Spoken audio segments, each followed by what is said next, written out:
uphahla uthi bangaphezulu kwe-11,000 abantu abatheleleke nge-COVID-19 begodi isibalo lesi singezeleleke ngenkulungwane ezilithoba ngeveke inye kwaphela njengoba nenaha le seyingene ngokusemthethweni esigabeni sesine sengogwana i-COVID-19.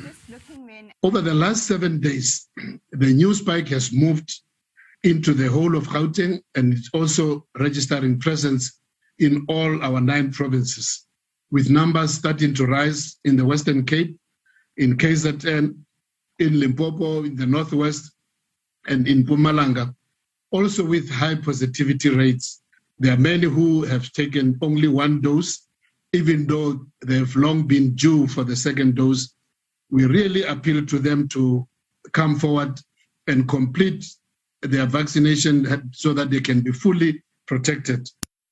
Leleka abantu abasebatsha ngeminyaka yobudala kanje sekudlulelana kabakhulu.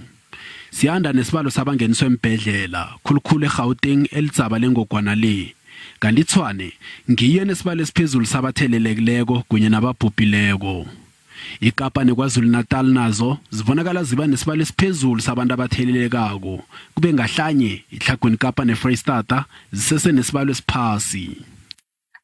Increased case numbers and positivity in especially in those provinces that are bordering onto Gauteng, so seeing increases in Limpopo, Northwest and Mpumalanga, starting to see some increases in the other provinces as well. I-National Institute for Communicable Disease izwakalisa ukuthwenyeka malungana nalokhu ukukhuphuka kwesibalo sokutheleleka kwabantwana kunye nokungeniswa kwabo esibhedlela.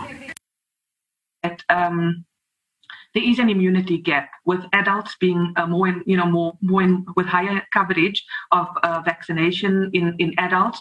Children are then susceptible, especially children who are not vaccinated. Senjalo umnyango wezempilo uthi kusesemsinya kakhulu ukuthi kungaba nesiqiniseko sokuthi umhlobo omusha wengogwana i-Omicron ngiye bangukubhubha kwabantu ababulawa yi-COVID-19 amalanga la. Khathesi ingogwana le isahlolisisa umthelela kunye nobukhali bayo. Inaha le izokuragela phambili nejima layo lokujova iVuma Week ukukhuthaza amaSouth Africa bona ajoviwe ukuze asize inaha le ukuthi ifinyelele emnqophe nayo wokujova abantu abayi-70%.